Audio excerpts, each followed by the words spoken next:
याद है CnH2n-2, तो आराम से आप अणुसूत्र इसका लिख सकते हैं। ठीक है, जब आपको ये नंबर पर याद रहेगा कि 4 नंबर पे होता है तो आराम से बना सकते हैं। n का मान 4 रखना है बस।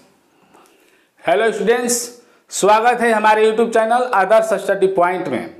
अगर आप हमारे यूट्यूब चैनल पर नए होंगे तो चैनल को सब्सक्राइब करके बगल के घंटी को प्रेस कर दीजिएगा और ऑल पर प्रेस कीजिएगा ताकि कोई भी नोटिफिकेशन यानी कि लेटेस्ट वीडियो आपको समय समय पर मिलता रहे। ठीक है, तो आज हम लोग पढ़ेंगे हाइड्रोकार्बन का पार्ट 2।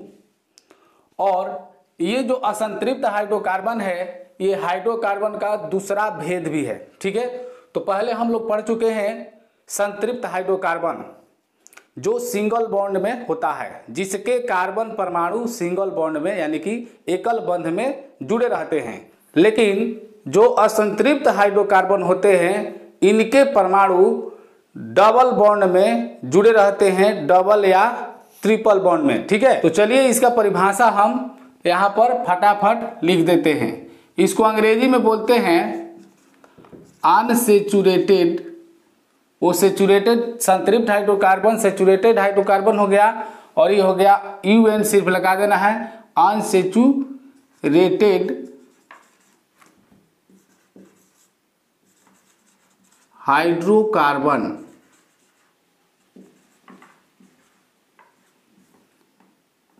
ठीक है,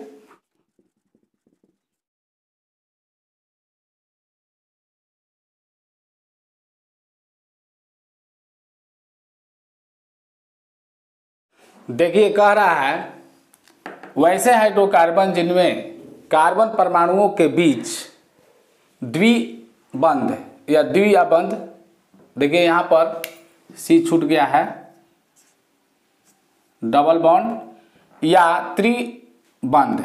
त्रिबंध में यहाँ पर ऐसे लिख सकते हैं जो यहाँ पर मैं लिखा हूँ, रहता है, जिन्हें असंतृप्त हाइड्रोकार्बन कहते हैं।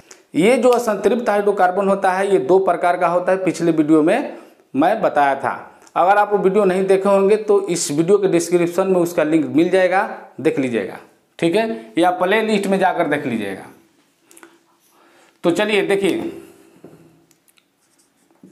ये 2 प्रकार के होते हैं। अब ऐसे रोमन अंक में डाल दिए हैं तो ये यहाँ पर लिख दीजिए एल्किन। इसको हम ओलेफिन्स भी कहते हैं। ठीक है, इसको ओलेफिन्स भी कहते हैं क्योंकि ये तेल बनाने वाला यौगिक इससे एल्किन से बनता है। ठीक है, और दूसरा होता है एल्काइन।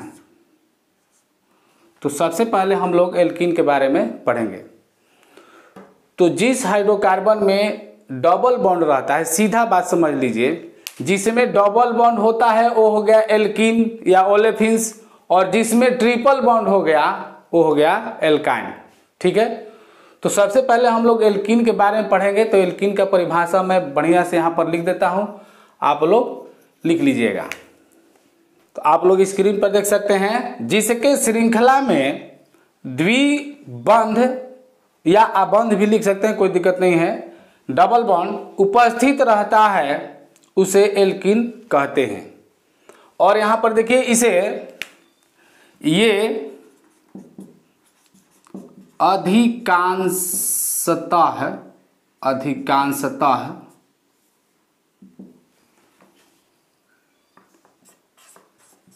तैलीय यौगिक बनाते हैं।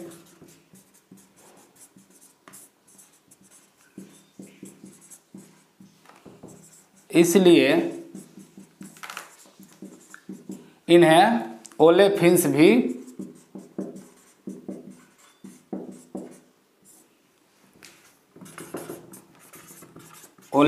भी कहते हैं। देखिए इसका जो सामान्य सूत्र होता है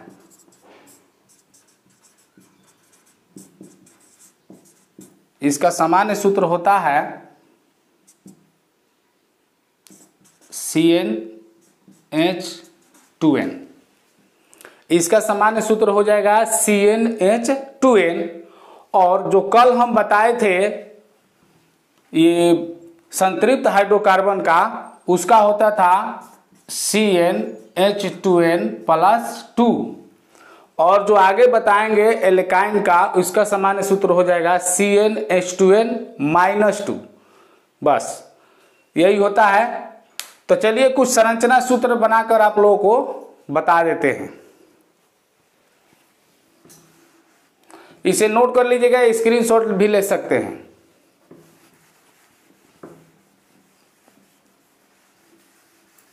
देखिए यहाँ पर एल्कीन यौगिकों के कुछ संरचना सूत्र हम आज आप लोगों को बताएंगे और एल्काइन का भी बताएंगे पूरा परिभाषा के साथ, तो इसलिए वीडियो को स्किप मत कीजिएगा। तो अभी हमने बताया सूत्र क्या होता है। इसका जो सूत्र होता है CnH2n, ठीक है। और जहां पर n जो है यह कार्बन परमाणुओं की संख्या है, कार्बन परमाणुओं की संख्या, समझ गए कि नहीं। ये जो n है कार्बन परमाणुओं की संख्या है। और हाइड्रोकार्बन में मैं पिछले वीडियो में बताया था कि हाइड्रोकार्बन में सिर्फ हाइड्रोजन और कार्बन से मिले यौगिक ही बनेंगे, ठीक है। इसमें कोई अलग तत्व नहीं होंगे, सिर्फ कार्बन और हाइड्रोजन होंगे, ठीक है। तो इसमें ध्यान दीजिएगा, ये कार्बन परमाणुओं की संख्या हो गया n। तो एक यहां पर ध्यान दीजिए कि एल्कीन का हमें संरचना सूत्र बनाना है, एल्कीन यौगिकों का। तो एल्कीन यौगिकों क्या होता है, पिछला याद रखिए जो एल्केन हम लोग पढ़ रहे थे, एल्केन। तो जब एल्केन पढ़ रहे थे तो इसमें जो बना यौगिक होता था वो क्या होता था। देखिए यहाँ पर ट्रिक समझिए, एल्केन पढ़ते थे तो उसका यौगिक क्या होता था, methane, ethane, propane, butane, pentane, इस प्रकार से होता था। अब हम लोग पढ़ रहे हैं एल्कीन। तो जब एल्कीन पढ़ रहे हैं तो इसका यौगिक किस प्रकार से होगा, जैसे एथीन, प्रोपीन, ब्यूटीन, पेंटीन, ठीक है। सब के लास्ट में इस प्रकार से जैसे हो जाएगा एथीन, प्रोपीन, ब्यूटीन, इस प्रकार से इसका जो यौगिक है बन जाएगा, ठीक है। और आप लोग सोच रहे होंगे कि मेथिन क्यों नहीं हुआ। तो मेथिन नहीं होता है, आप लोगों को अभी हम समझा देते हैं क्यों नहीं होता है, ठीक है। तो चलिए सबसे एक नंबर पर हम लिखेंगे एल्कीन समूह का, एल्कीन यौगिक का पहला होता है एथीन, ठीक है। देखिए एथीन को यहां पर पहले नाम लिख दीजिए, नाम, अणुसूत्र,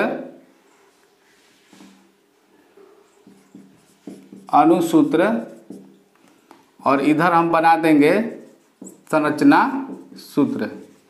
ये आप लोग कॉपी पर नोट भी कर सकते हैं। एथीन, या इसको हम बोलेंगे एथिलीन भी बोलते हैं, ठीक है, ध्यान दीजिएगा, एथिलीन भी बोलते हैं।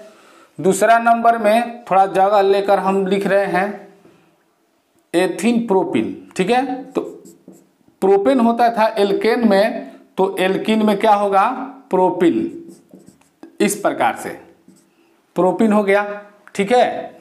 इसको हम लिख सकते हैं एक और चीज, प्रोपिलीन, ठीक है। आप लोगों को लिखकर बता देते हैं। फिर नंबर 3 में क्या हो जाएगा, ब्यूटिलीन, एथिलीन, प्रोपिलीन, इसमें ना सिर्फ है, इसमें ना है, इसमें ना है, इसमें ना है, ठीक है। और इसमें लीन है, क्योंकि ब्यूटी तो इसी में हो गया, ब्यूटिलीन, प्रोपिलीन, यहां पर एथिलीन, ठीक है। तो इस प्रकार से ये यौगिक जो है आगे भी बढ़ जाएगा। ब्यूटीन के बाद हो जाएगा एथीन, प्रोपिन, ब्यूटीन, पेंटीन, ठीक है, हेक्सिन, हेप्टिन, ऑक्टीन, इस प्रकार से हो जाएगा नोनिन। तो चलिए यहां पर मैं आप लोगों को इसका अणुसूत्र लिखकर बता रहा हूं कैसे लिखाएगा। देखिए यहाँ पर हम सबसे पहले n का मान जो लेंगे 2 लेंगे, क्योंकि एक वाला जो होता है अभी हम बता रहे थे कि समझा रहे हैं, जैसे मान लीजिए 1 रखेंगे यहाँ पर तो हो जाएगा C, और यहाँ पर हो जाएगा 1 रखेंगे तो सिर्फ 2 होगा। और CH2 जो है यह है किसी को जोड़कर श्रृंखला बनाता है। सब समझातीय श्रेणी में CH2 का अंतर होता है तो वो अलग बात हो गया, ठीक है। लेकिन इसमें जो है CH2 से कोई यौगिक नहीं बन पाता है, तो इसलिए हम N का मान 2 से लेते हैं। तो जब 2 से लेंगे तो एक जो मेथिन बनने वाला था वो समाप्त हो गया, तो एथिन से स्टार्ट हो गया, ठीक है। तो हम यहाँ पर जब 2 रखेंगे तो यहाँ पर क्या हो जाएगा, 2 हो जाएगा N का मान। N बराबर जब 2 रखेंगे तो क्या होगा, 2 और H2, और 2 रखेंगे तो गुना 2 हो जाएगा, तो C2H क्या हो जाएगा 4। अगर हम 3 रखेंगे तो क्या हो जाएगा 2 गुना 3, तो C3H6। ये 2 यौगिक बनाने से आप लोगों को एक बात जानकारी हो गया होगा कि इस सूत्र पर अगर हम 4 रखेंगे तो H का 8 परमाणु होगा, कार्बन का अगर 5 परमाणु रखेंगे 5 रखेंगे तो जो हाइड्रोजन का जो परमाणु बनेगा वो कितना बनेगा 10, ठीक है। तो आप फटाफट अणु सूत्र इस प्रकार लिख सकते हैं, C2H4 हो जाएगा, इसका हो जाएगा C2, इसको कोष्ठ में कर दीजिए, नहीं भी करेंगे तो कोई बात नहीं है। यहाँ पर हो जाएगा C3H6, ठीक है, और इसका हो जाएगा C4H8। अगर हम 3 बता देंगे आप लोगों को संरचना सूत्र, तो बाकी आप लोग खुद बना सकते हैं। तो चलिए देखिए यहाँ पर कैसे संरचना सूत्र बनेगा, ठीक है। यहाँ पर देखिए C2H4 है, ठीक है, तो हम यहाँ पर C ले लेंगे और डबल बॉन्ड में C लेंगे, ठीक है। तो देखिए इसका जो संरचना सूत्र है 3 प्रकार के बनता है, तो ध्यान से देखिएगा, ठीक है। देखिए H4 है तो 4 H लेना है, तो इस प्रकार से थोड़ा सजावट जैसा बनाना चाहिए, ऐसे H यहाँ पर ले लिया, ठीक है।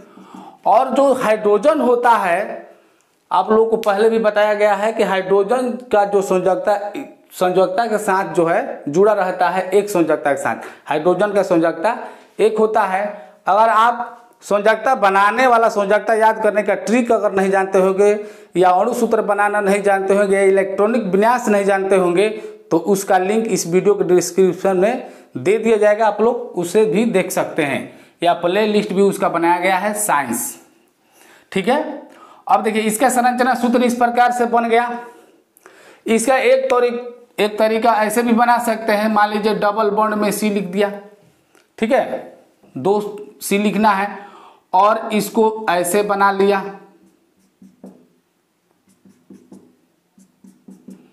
एक बात दिमाग में रखना है सिर्फ कि जो कार्बन होता है, जो C है, C के चारों ओर ये जो पाई दे रहे हैं ये 4 ही होना चाहिए, ठीक है, 5 नहीं होना चाहिए या 3 नहीं होना चाहिए, ये ध्यान देना है, ठीक है।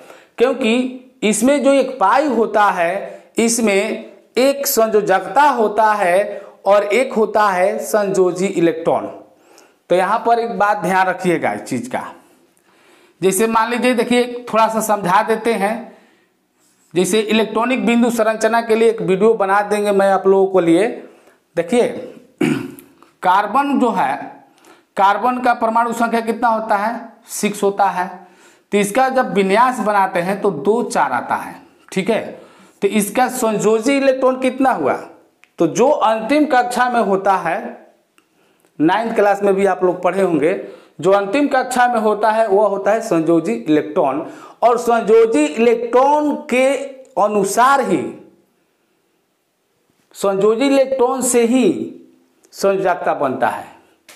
तो कैसे बनेगा, तो देखिए जब अंतिम कक्षा में जब 1 2 या 3 इलेक्ट्रॉन होते हैं, ठीक है, जो अंतिम कक्षा में 1 2 या 3 इलेक्ट्रॉन होते हैं तो उसका संयोजकता उतना हो जाता है। 4 होते हैं तो ये जो 4 है कि 4 को 8 में से घटा कर लिखिए या 4 सीधा कर लीजिए। तो 4 का जो है जब अंतिम कक्षा में 4 है तो संयोजकता उसका भी क्या होगा, 4 ही होगा और संयोजी इलेक्ट्रॉन भी 4 होगा। ठीक है।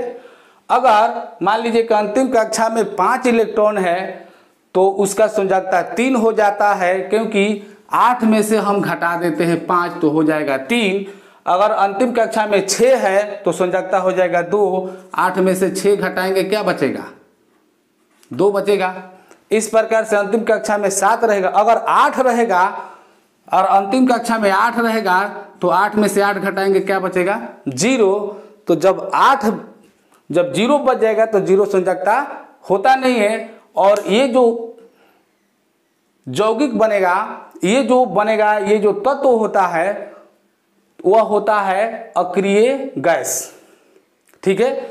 जैसे आर्गन हो गया, आर्गन, तो आर्गन का जो होता है 18 इसका परमाणु संख्या होता है। तो इसका जब विन्यास बनाते हैं तो 2 8 8 हो जाता है। ठीक है। 8 दूनी 16, 16 2 18। तो जब अंतिम कक्षा में 8 इलेक्ट्रॉन हो गया तो समझ लीजिए कि उसका संयोजकता कुछ नहीं होगा, वो अक्रिय गैस है, निष्क्रिय गैस है। ठीक है।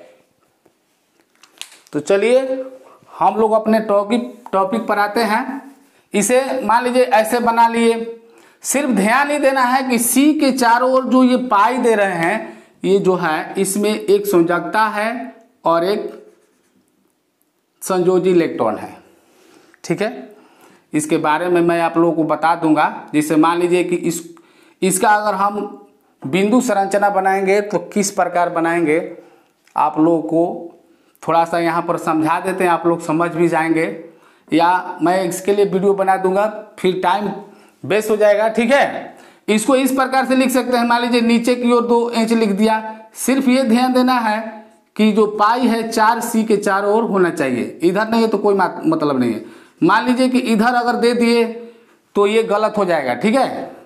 अगर इसको ऐसे भी बना सकते हैं, ये भी एक हो गया, ऐसे भी लिख सकते हैं, क्योंकि चारों जो सी के है 4 ही ये जो पाई है ये होना चाहिए और बीच में डबल बॉन्ड होना चाहिए। जो बॉन्ड है यहाँ सिंगल सिंगल और यहाँ पर डबल होना चाहिए। ये हो गया आपका एल्कीन यौगिक। इसको ऐसे भी लिख सकते हैं। ठीक है। ऐसे भी संरचना सूत्र है, लेकिन ये जो है बहुत अच्छा देखने में भी लगता है, तो इसलिए इस प्रकार से आप लोग बनेगा। अब देखिए प्रोपिन या प्रोपिलीन, इसका संरचना सूत्र कैसे बनेगा देखिए। ठीक है। और यहां पर 3 है तो सी जो है कितना होना चाहिए, 3 होना चाहिए। तो एक को हम यहां पर सिंगल में लिख देंगे। तो यहां पर देखिए, यहां पर एच होगा, यहां पर एच हो गया, तो सी का जो है कोटा फुल हो गया और एच का भी कोटा फुल हो गया। एच का 1 होना चाहिए और सी का 4 होना चाहिए, क्योंकि एच का संयोजकता 1 होता है और सी का संयोजकता 4 होता है। अभी हमने आप लोगों को बताया। अब यहां पर देखिए एच एच एच। अब देखिए यहां पर इसका सी का फुल हो गया, लेकिन इसका नहीं पूरा हुआ है, तो ऊपर या नीचे कहीं भी हम 1 इंच लगा सकते हैं। अब हम एच की संख्या गिनेंगे तो 1 2 3 4 5 6 हो गया और सी हो गया 3। ठीक है। समझ गए कि नहीं समझे। चलिए देखिए इसको देखिए कैसे बनेगा। सी शुरू में ही डबल मान लीजिए, बाद में भी कर सकते हैं। फिर जो बाकी सी है सिंगल में लिख देंगे। 4 सी लिखा गया। यहां पर देखिए इसका कोटा पूरा हो गया,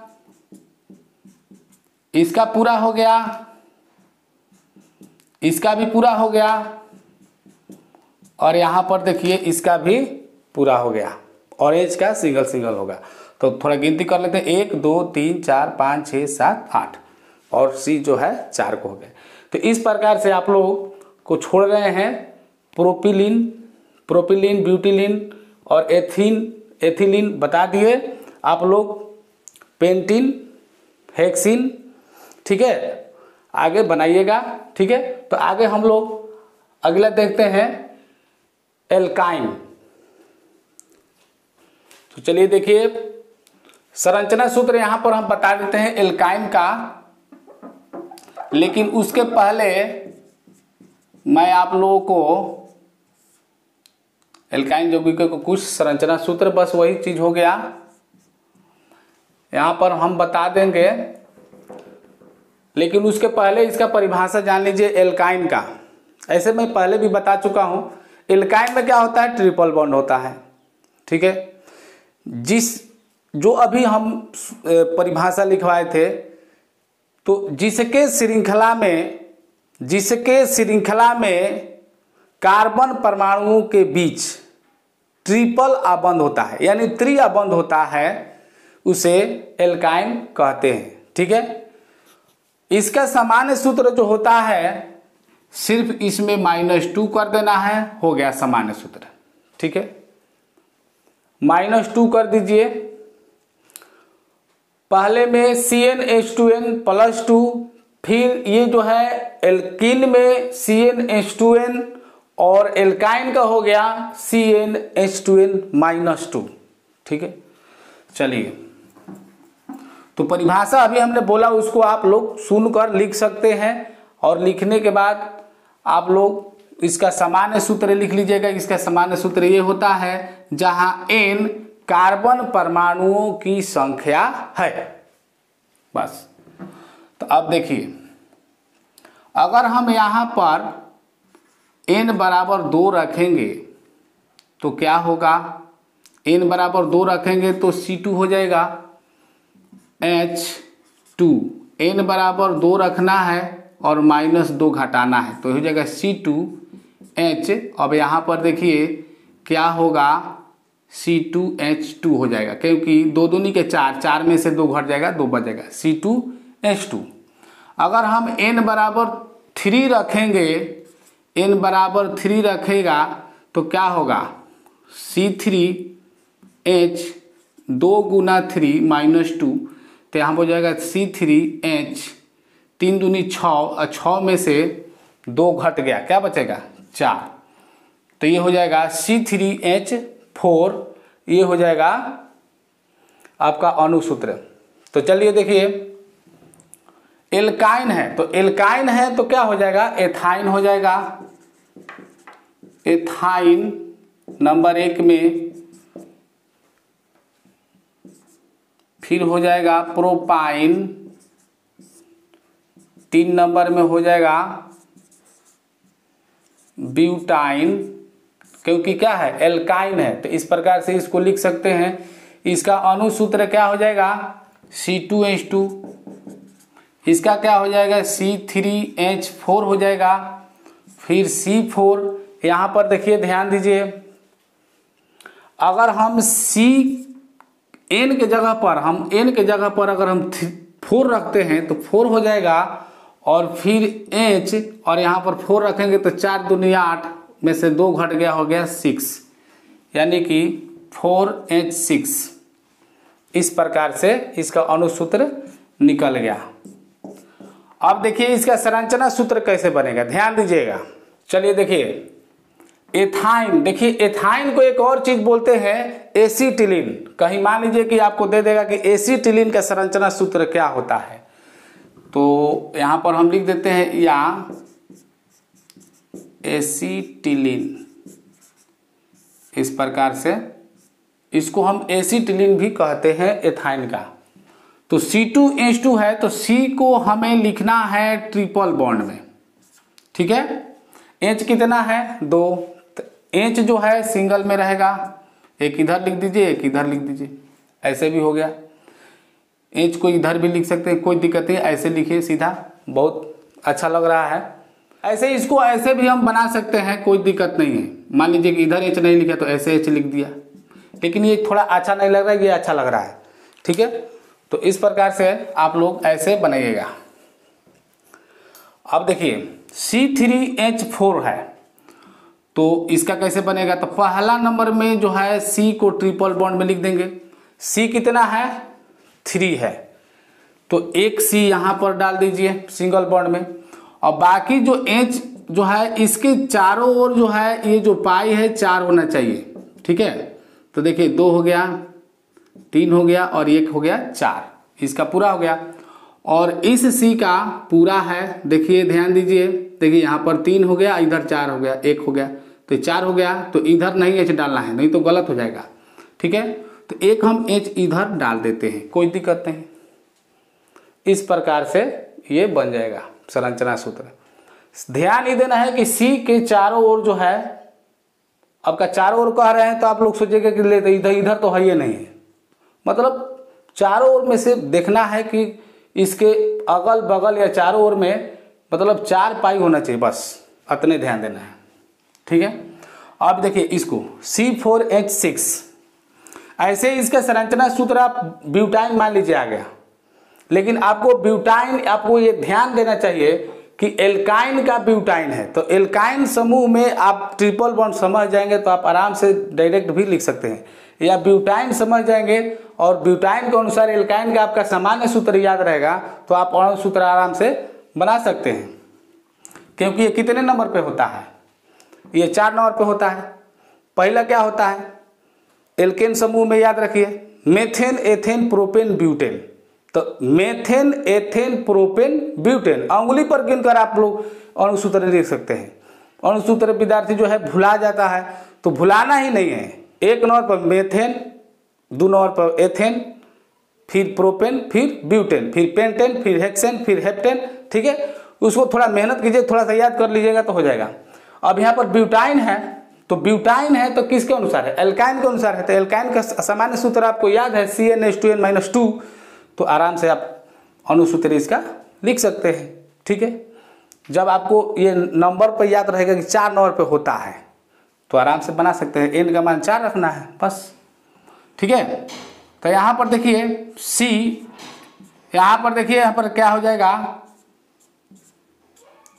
देखिए इस प्रकार लिख दीजिए, यहाँ पर H डालिए, C का काम हो गया। यहाँ पर हम नहीं डाल सकते, यहाँ पर देखिए H डालिए, C का काम हो गया। यहाँ पर अभी C का काम हुआ है, 2 ही है, तो दोनों ओर देना पड़ेगा H को। अब C के चारों ओर हो गया 4, फिर इस C के चारों ओर हो गया, और फिर इस C के चारों ओर हो गया, और इस C के भी चारों ओर पूरा हो गया। अब थोड़ा गिनती कर लेते हैं, देखिए 1 2 3 4 5 और ये 6 हो गया, H6 और C4 होता है, C4H6 ब्यूटाइन का। तो इस प्रकार से संरचना सूत्र आप लोग समझ गए होंगे। तो चलिए अगले वीडियो मिलते हैं, थैंक यू।